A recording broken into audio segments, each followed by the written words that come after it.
to another Britflicks.com podcast. My name's Stuart Wright, and today's returning guests are Toby Poser and John Adams. Welcome to the show. The word. We love returning. Please have us return again. Yeah. Tomorrow and tomorrow. You were our first big interview with the Deeper You Dig. And it was a huge moment that I'll never forget because we were sitting in a truck outside of the lumberyard.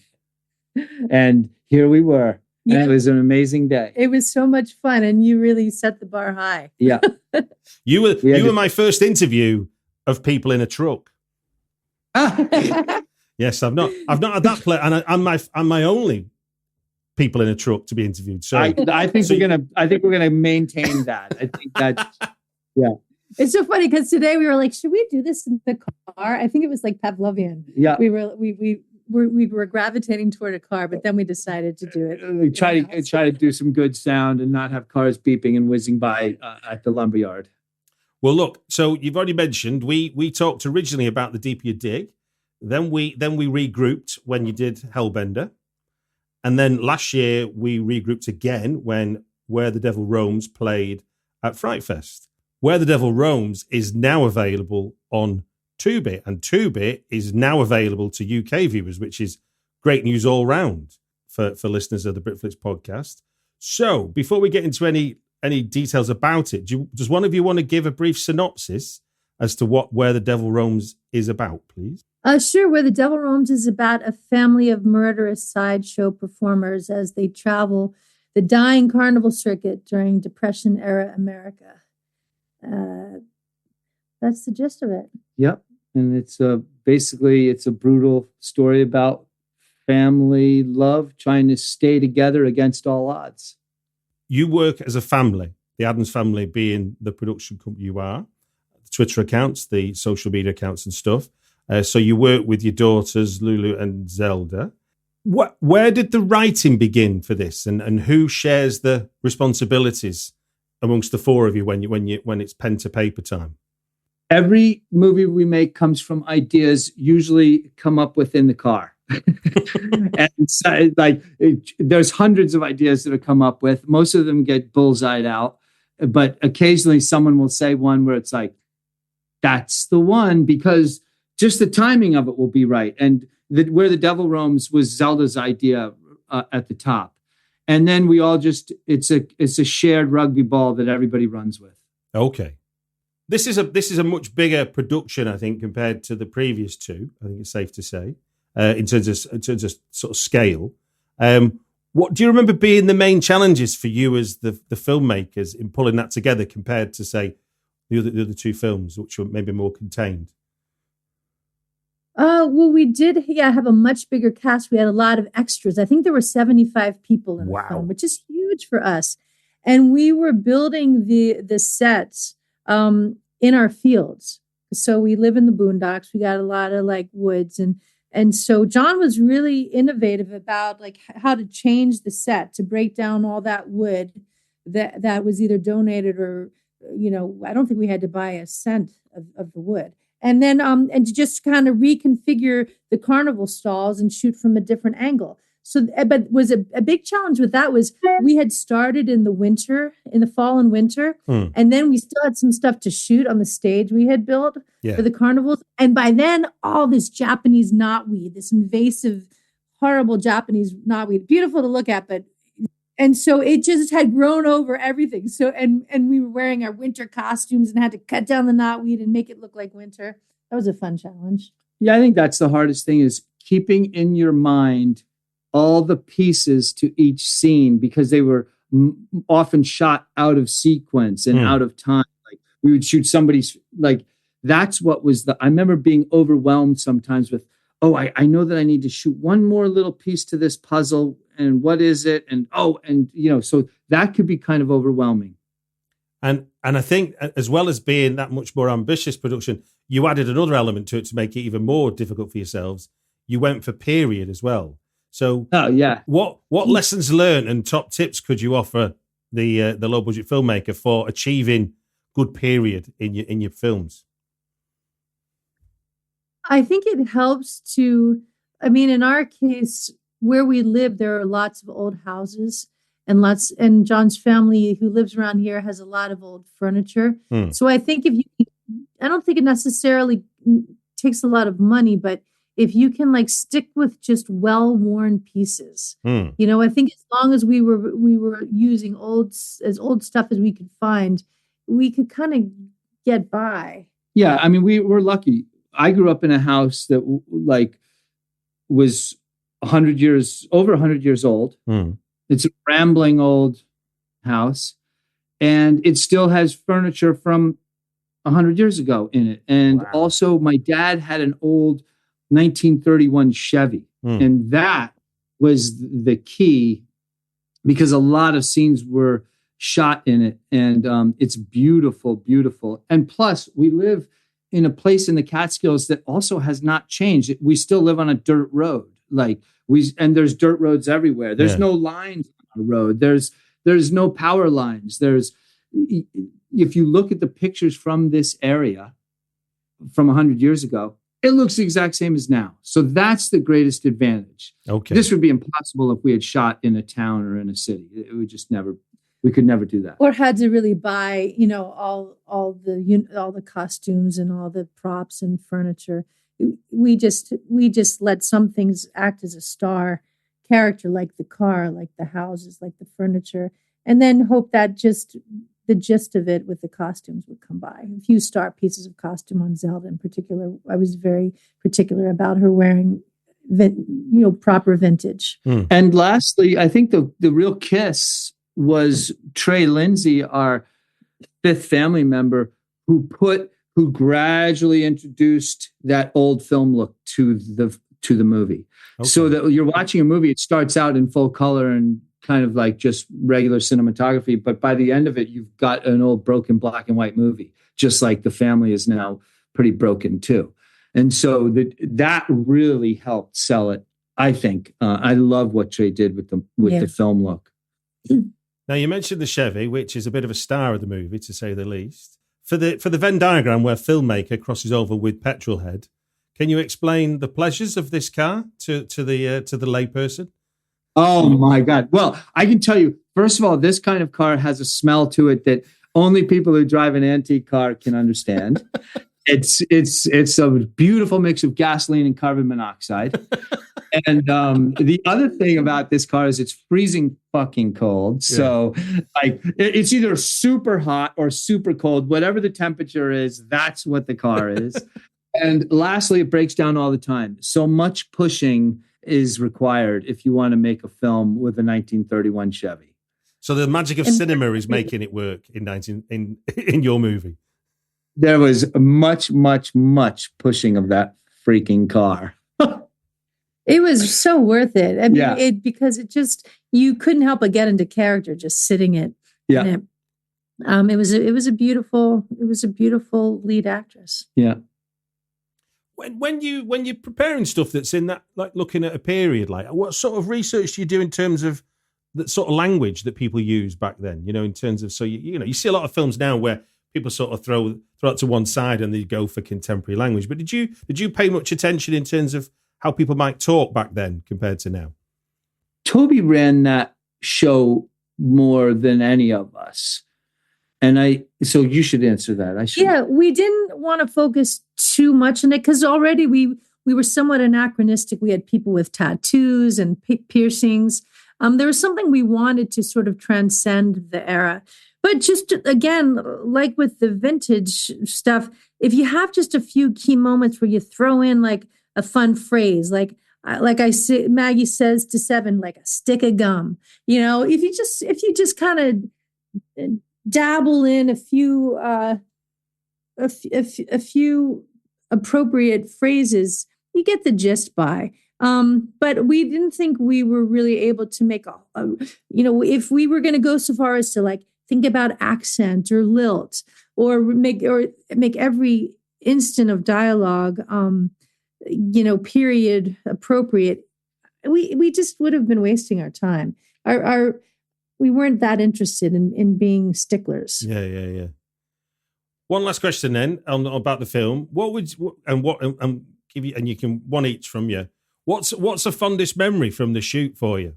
Looking back on it now, I mean, it's a while back now, isn't it? But you know, what's a fond memory that stands out for you making that film? I have to say that my fondest memory is the entire time. I miss that movie. I miss it so much. It's the greatest thing we ever did. And it was just a kind of joyful process before Z went off to college. It was, so I can't pick anything in particular because every single memory I can look at, we shot in this house. So I look at the roads, everything. It just reminds me of how joyful it was. I have to say, I feel the same way. It was really from A to Z, such a wonderful experience. The kind of one that you just feel like the film begs to be made, and you're just kind of doing it a favor and making it because it just felt so right from the inception through Zelda's dreams to the first bit of vintage stuff we bought in a thrift store to get ready to shoot it, to get in the Chevy revved up. It was such a pleasure. And the music was a big part of it too. Hearing John write it and then getting to actually bring that music to life on set while we were shooting. It just was a very organic, pleasurable experience. Yeah, and I'd forgotten about the music. So let's bring that to the center of the conversation. Because you've always been doing the music, because obviously, John, your background in music in bands and stuff. And I've often seen talks from people who make music for film. They go, "Oh God, I wish I could have been involved from the get-go." But obviously, you can almost start thinking of music the minute an idea's mooted. Like, over the dinner table, you'd be like, "I can hear that riff. I can think that." That's piano. Right. We started writing this one super early. What happened was when we knew we were going to make the movie and it started to kick into gear, I wrote 3 old-timey songs and I played them for the family, and we all decided that they really sucked hard. And so we were like, okay, what are we going to do? And we had been, this is where you come in, my friend. You had recommended a band called Pigs, Pigs, Pigs, Pigs, Pigs, Pigs, Pigs. And we still are in love with them. And Zelda or Toby was like, why don't we just be completely, what's it called? Anachronistic? Is that a word that you just used, right? Yeah. Yeah. And I'm going to use it too because it sounds smart. When it came out of her mouth, it sounded so smart. I'm going to say, let's do something anachronistic and and make it super heavy. And so we made a super heavy soundtrack that was so fun for us all to do.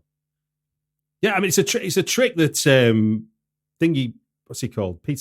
Stephen Knight, who created Peaky Blinders, which is obviously set in the same, not too different period, really. And I remember one episode where Black Sabbath comes in on the soundtrack, and you're like, "Oh my word!" And it works, obviously, because it's still soundtracking what's going on. And that reverts back to something else you said, which is like by laying down a heavy soundtrack, you're also saying, hey, let's not worry about how completely authentic everything is here. Let's more worry about the entertainment of the story and what it's saying. And so that was, I think the music really helped and people enjoyed it. And again, we enjoyed making it. Brilliant. Well, look, thank you for giving us that insight into Where the Devil Roams. It is available in the UK and everywhere else where you can get Tubi. We're now going to move on to 3 films that have impacted everything in your adult life. Now, you very kindly, the pair of you, given me a list of 3. And I know there's been competition for one of them, but I think we'll cover that in the conversation. We'll be doing each film, 5 minutes chat per film, talking about why it's important to you, what fond memories it evokes, etc., etc. And every time we hear this sound, you hear that okay at your end? Yeah. That means the 5 minutes are up and we move on to the next film. Does that seem like a fair rules to you? Yes. That's a great rule. Kicking off, Toby, with your first choice, Michael Ritchie's 1976 Bad News Bears. Now, I was looking, I didn't recognize the name of the director, and he went on to direct one of the favorite VHS memories of mine, which is The Island from 1980, starring Michael Caine. Which I have not seen, so putting it on my list. Put it on your list. But tell me about Bad News Bears. Where does this fit in your film watching life? Why is this such a impactful film? because Bad News Bears is like a big middle finger raised with a wad of pink bubble gum someone spat on the baseball diamond, so it has a little dirt in it. And it's just like, it's profane, it's vulgar, it's rude. It's so wrong on so many levels, and it has such a great heart. I just love that film so much. So I would have been 6 or 7 when it came out. Yeah.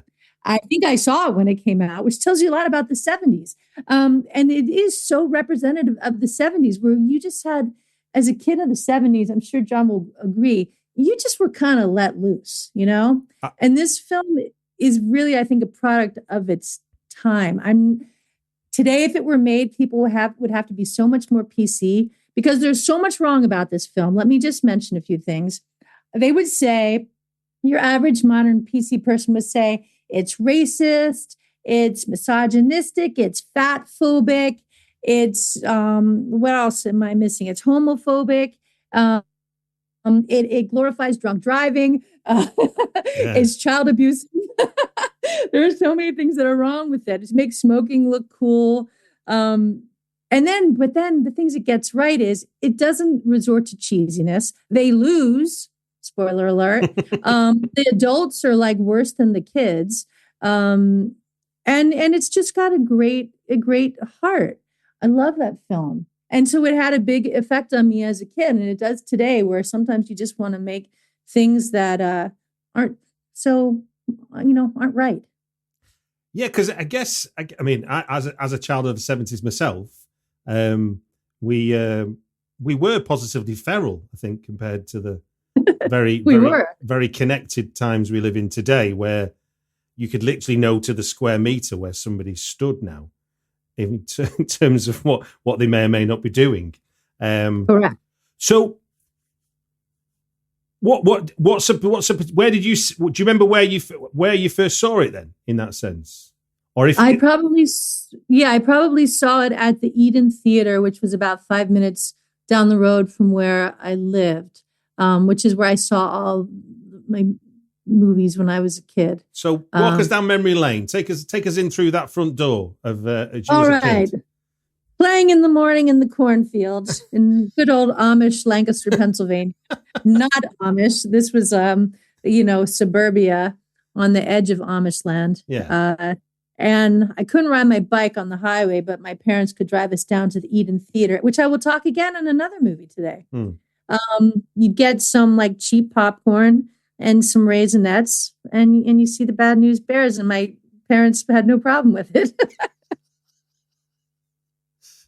Now, I don't know if you want to chip in, John, because I believe this was the one where Toby got the shouted shotgun on this film. So, is there anything you can add? Yeah, that I just love how honest it was. Look, the 70s, it just portrayed us all as kids. We all watched that movie and we all saw ourselves, because every single day you got your ass kicked and you tried to kick ass, but mostly you just got your ass kicked. And it was just the way it was. And that's what that movie is about. Not only that, but all the adults were drunk most of the time and smoking cigarettes and letting you hang out, letting you just risk your life every moment. And it was beautiful.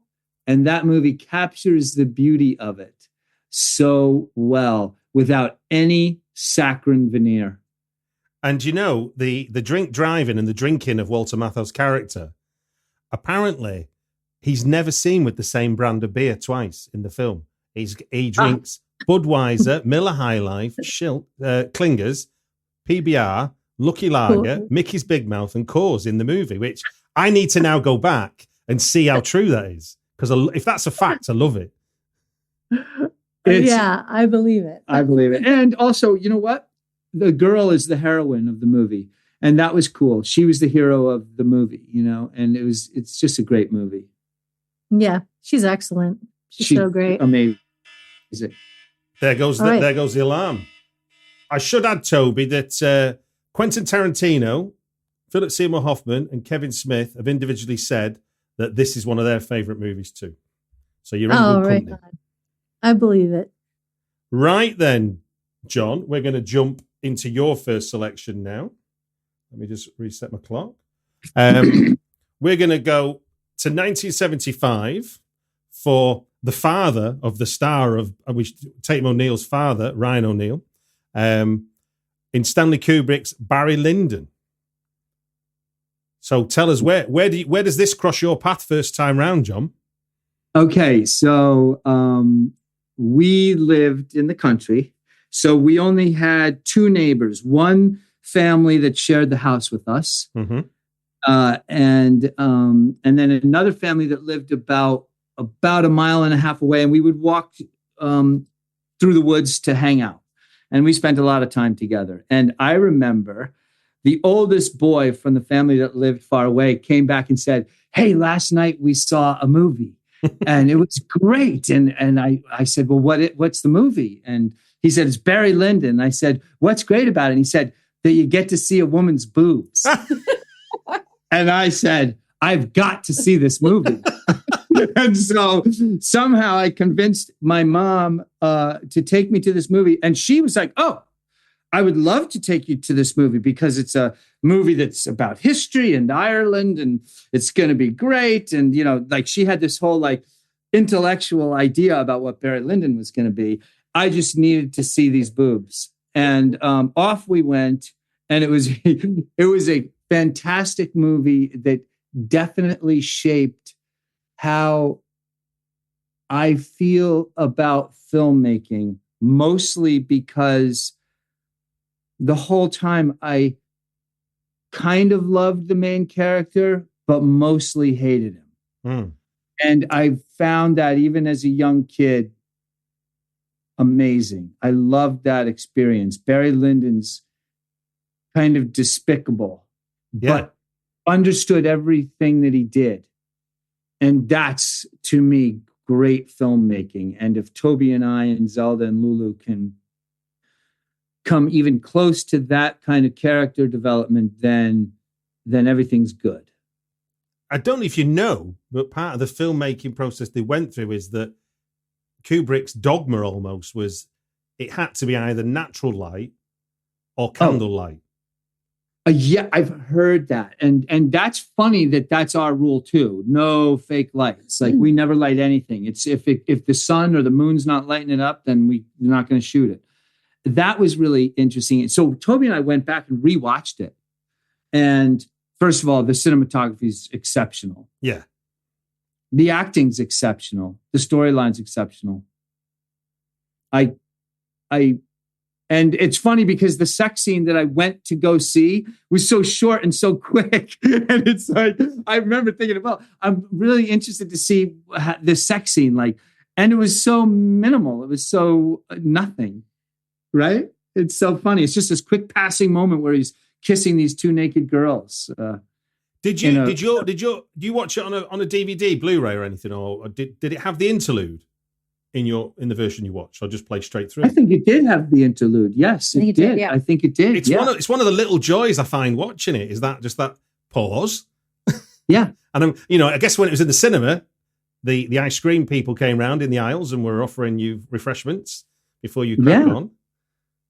I mean, I've been lucky enough on the podcast to have a British cinematographer on called Larry Smith, who was Kubrick's DOP on Eyes Wide Shut. But he first started working with Kubrick on Barry Lyndon, and he did some of those tests with the NASA lenses that they had to use to achieve the candlelight shots. Incredible. They're gorgeous. Yeah, the whole thing's incredible. And I also noticed some things that I could tell were new with cinematography, or at least they seem to be. He loved using this crazy zoom lens that he could shoot like Barry Lyndon way off a mile away, and then he could zoom all the way back to show that he was a mile away. So that was pretty incredible that he could start with a portrait of him and then pull all the way back. So you're like, oh my God. So technically, I'm not a big technical nerd, but technically it was very cool. And the character Captain Quinn, who's played by the actor Leonard Rossiter. I don't know if you're familiar with the actor by his name. So in Britain, he would be well known for what he'd done in sitcoms. Particular, there was one, Rising Damp, it was called, about a sort of comedically corrupt landlord. Oh, there goes the thing. But I will finish that thought. And in for me, I came to this film knowing who Lennon Rossiter was. So I saw this film a lot later in life than when it came out in 75 or even like in the 80s when it first went on video. And seeing Lennon Rossiter steal the show in the scenes he's in is just mind-blowing to me because he's a sitcom guy, not a movie guy, you know, and he's fantastic. Right, guys, we're moving on to Toby's second choice now. Are you ready, Toby? Yeah. Good. That's good to hear. We're moving to 1955, James Dean, East of Eden.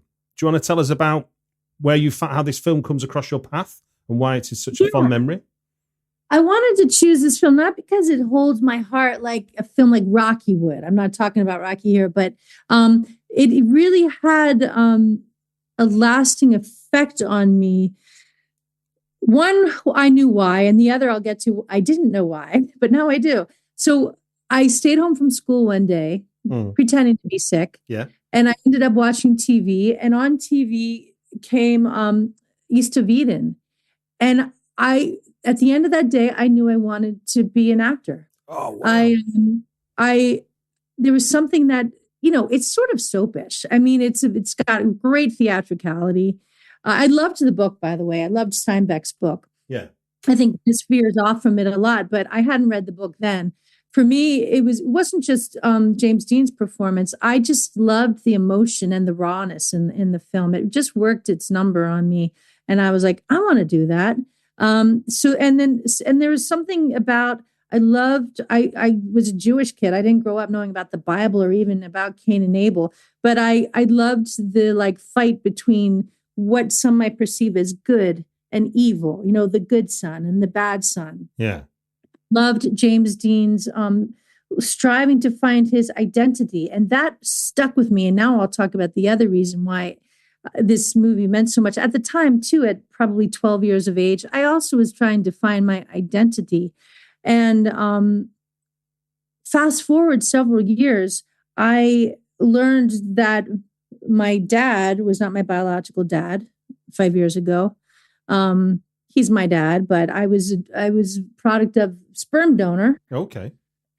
And so there's something that I look back on it now that I really, James Dean doesn't know who his mother is. He really wants to know. I was so intrigued by that back then. I don't think I had a clue of my story. Yeah. But when I look at that film now, it just really hits me in the fucking gut because I don't know I know who my biological father is, or he's not living, but I've never known him. What have I gained from him? There was something I was so intrigued by James Dean's needing to know, where do I come from? And this one parent doesn't love me, not my story. But just, it's a great story about finding your identity, finding love.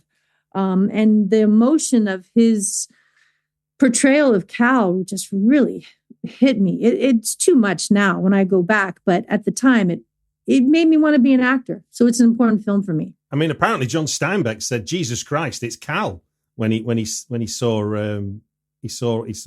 James Dean being the character on set. Oh, cool. And he's not always a likable character. So as a filmmaker now, I love that. It's really important to me that characters aren't cookie cutter. I love characters who challenge me to love them. I love characters who challenge me to hate them. And the director said that it was almost psychotic. He was exactly like the people you see inside asylums.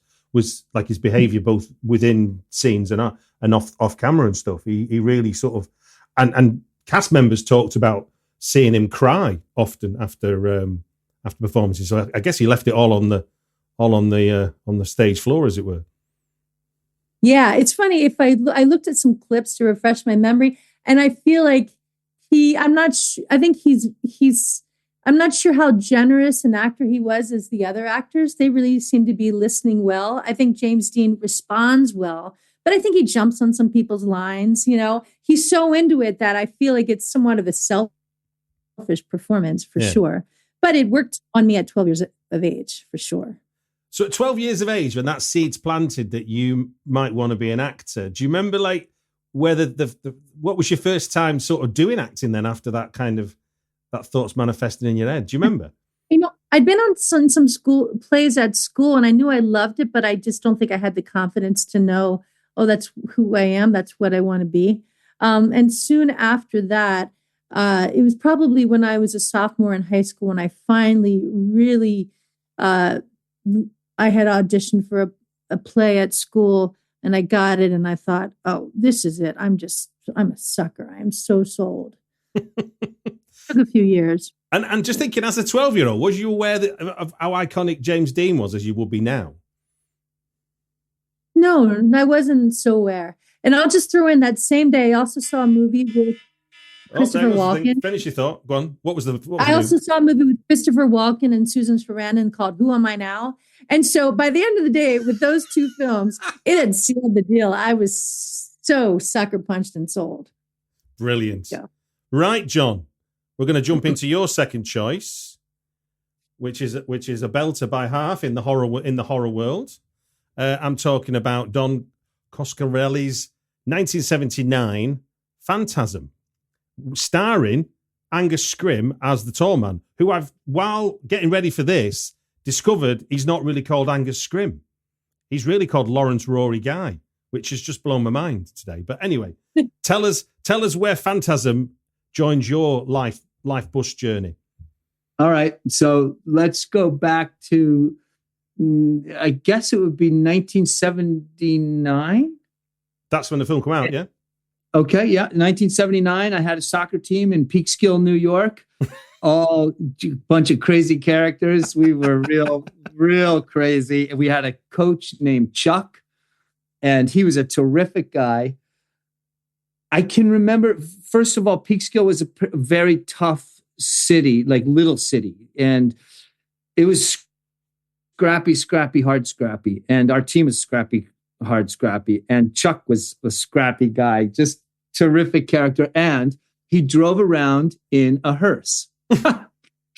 And so he had his son, Charlie, and he invited me, Claude DeGregorio, and Charlie to go watch this movie that was coming out called Phantasm. So off we went to the Westchester Mall.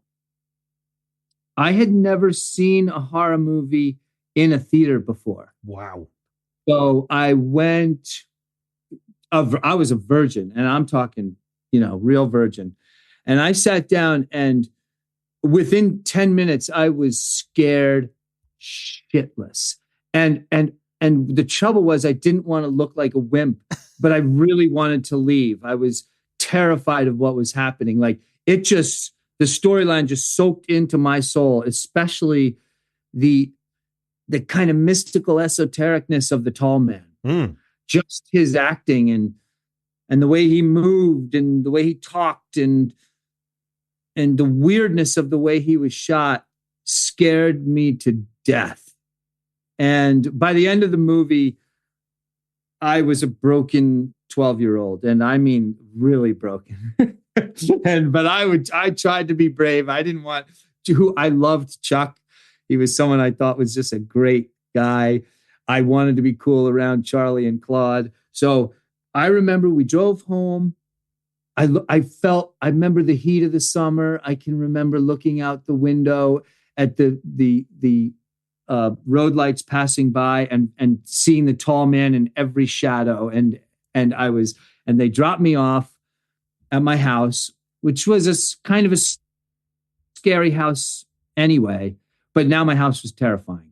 And for a year, I had to set up an old TV at the end of my bed and turn on a light behind my head so I could watch the reflection in the old TV to make sure that the tall man wasn't coming after me. No way. I would look at the TV, the empty TV screen, so I could see the reflection of my room in that concave, screen. And I would just look at it until I passed out. And I'd wake up every morning just thanking God that I wasn't caught in the nightmare of what was invented in Phantasm. So it succeeded. So, when I was 12, there's no way on God's green earth I could have got in to see Phantasm in the UK cinemas. So how does a 12-year-old in a mall cinema get to see Phantasm? What for the British listeners, what was the restrictions or lack of restrictions that meant you could? That's a great question, but I never remember ever being restricted to anything. Do you? Well, did you go with the dad? I went with the dad, so maybe it's maybe at that time it was rated R, no one under 17 admitted without an adult. So that's what it would be. Yeah. So in Britain, we had the adult, and he brought us and scared the living crap out of us and scarred us for life, but turned me into a filmmaker. So that experience that was devastating turned out to be the most beautiful thing that could have ever happened. And I think as a story, I mean, I've watched it since, and it's amazing. But as a screenplay, it's completely illogical. There's no way I could string together the sequences and think, yeah, I'm telling a story. But for some reason, it works. And obviously, for a 12-year-old, and I think I would have been about the same age when I saw it on VHS. You suspend your disbelief because you don't know where real is and not real is like an adult does. Trey, our effects guy, calls it bending time and bending logic. And he's always saying to me, oh my God, I can see every movie that we make, he says, I can see how much Phantasm affected you because you love bending time and logic. Well, do you know the other thing I found out getting ready for this? The genesis of the story came to Don in a dream. Beautiful. So you're using the same tools as Don to build your screenplay. So I think you're in good company. Right, awesome. Toby. We're going to get on to your final choice now. The first ever blockbuster, I might add, according to my files. 67 million people in the US went out to see this in 1975, making it officially the first ever what we now call summer blockbuster. I am talking about Steven Spielberg's Jaws. Talk to me, Toby, about where this fits in your film watching life. Oh my God. Okay. So that same theater, the Eden Theater, 5 miles down the highway. We were probably there to see like Chitty Chitty Bang Bang or something, very child friendly. I went to the bathroom. When I walked back, I stepped into the wrong theater. Oh, wow. I told my mom by accident, but it wasn't. I had to know what this Jaws was about. So in 1975, I would have been 6 years old. And it was the scene where the fishermen are out there and the pier kind of cracks and he's in the water swimming his life, swimming for his life back. And you don't see the shark, but it scared the living shit out of me. And I was pretty traumatized.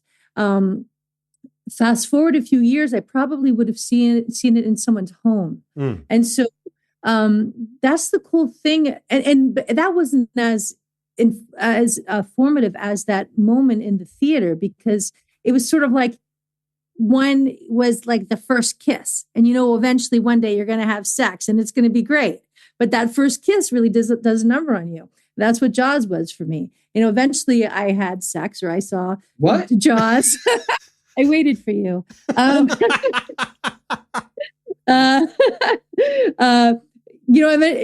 Eventually I got to see it. But the beautiful thing about that movie is because when you're a kid in the 70s and 80s, you see a lot of things on the TV, VHS or cable.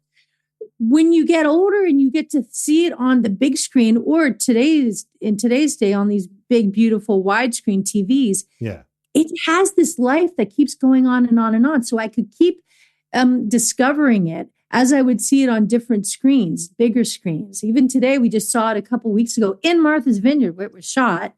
And it was like discovering it all over again. Oh, wow. So I just adore that film. Definitely my first horror film, even though I didn't really think of it back then as being my first. I love the human moments in the film. The scene with Roy Scheider and his son in the dining room when he's like, just give me a kiss, and the kids, mimicking his movements, I think influenced us both as filmmakers. We try to have those human moments and character development moments, private moments in our films. It definitely influenced me as a filmmaker. And of course, the humor, the device of hearing the shark through music, but not seeing it, is so clever. The film, and then the speeches, the actors. Don't you love Jaws? Do I? Do you? Oh yeah, no. Jaws? I mean, it was my first. It's the first film I ever saw on VHS. The first family that got a video recorder. we went round to their house.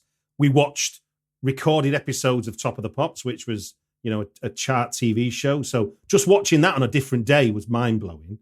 And then to watch Jaws, it was like me, my brother, my mum, my dad, the mum and dad of whose house it was, the two kids whose house it was, it was an event still, because it was such a rare thing to be able to do. And also going back to that thing about the 70s, it was rated PG. Right. I mean, it's amazing.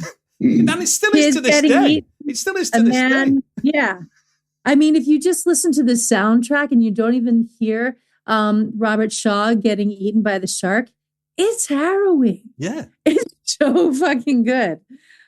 Talking about the music, John Williams first presented Spielberg with the music, and Spielberg goes, all right, that's a joke, isn't it? We're not making a comedy when you do the real music. And sort of, something along those lines. And then he kind of corrected himself, and it became obviously an important facet of the movie. Plus, for John Williams, it launched his career as, this is the man for film music kind of thing. But the idea that, just goes to prove, the old adage of no one knows anything. It's like, you cannot see genius when it's in front of you. Everyone else has to work that out for you. And then the other one was just thinking of what you talk about when you're making your films. The prop for the fake arm scene in the film on the beach. There's like an arm on the beach. I'll just stop that for a second. That time's up. The fake arm looks so bad. He got one of his crew to be buried under sand, and it's a real arm that's sort of pretending to be a severed arm. Which you kind of you're always, and I guess in filmmaking you're always solving problems. Budget and studio, it doesn't matter, because there's always going to be a problem you didn't foresee, and then there's a solution that you're going to have to do on the hoof. And they're often better than what you were planning. That's that we come from the school of happy accidents, man. Absolutely. And I do like this trend though. Murray Hamilton's the anti-hero of the movie, the guy who plays the mayor. And I don't know if you've seen the slogan T-shirts now that are knocking about, which is, the mayor from Jaws is still the mayor in Jaws 2. It's important you vote in the next election. I haven't seen that. That's great. So, John, we get to your final choice. 1982, Ted Kotcheff, who directed one of my all-time favourite movies, Waking Fright, starring Sylvester Stallone, Brian Dennehy, and the late, great Richard Crenna as Troutman. I'm talking about First Blood, the original Rambo movie. Do you want to talk us through how this arrives at your door and what impact it has on you? Yeah, we went out to watch this one in high school. And what I love about Rambo, and I noticed it when I was a kid, was it felt super real. Like they shot in a dirty town. It was rainy and misty. It didn't look Hollywood lit. A lot of it was shot in the woods. Rambo, Sylvester Stallone, who could have gone right to some kind of like super well lit, cheesy, starry movie. He took this kind of dirty role where he's a bit like, he is the hero, but he's also kind of dark. And then Brian I can't say names. Dennehy. I think that could be the best acting I've ever seen in my life. Every time I watch it, I'm like, my God, he's so good. He's just so good. And I think it has a huge effect on us, on me as a filmmaker, because of their loyalty and their honesty and their genuine take on nature. A lot of the movies shot of him in caves, of him out in the woods, of him riding motorcycles, like through the ravines. Even when he arrives into the town, it's a great like entrance into a town that like I grew up in, a dirty ass out there town that isn't dolled up. Doesn't look fancy. They're not hiding anything. The cracks are there. The townspeople look like townspeople. The cops are just regular old sheriffs. I just love the tone of that movie. I think it's incredible. And I've heard that when Sylvester Stallone saw the first cut, he tried to buy the whole thing because he thought it was a fucking disaster. Oh, really? And that is, he's like, it was something like 2.5 hours long. And he was like, okay, him and his agent thought this will be a career killer. Let's just buy it and tank it and bury it. And they wouldn't sell it.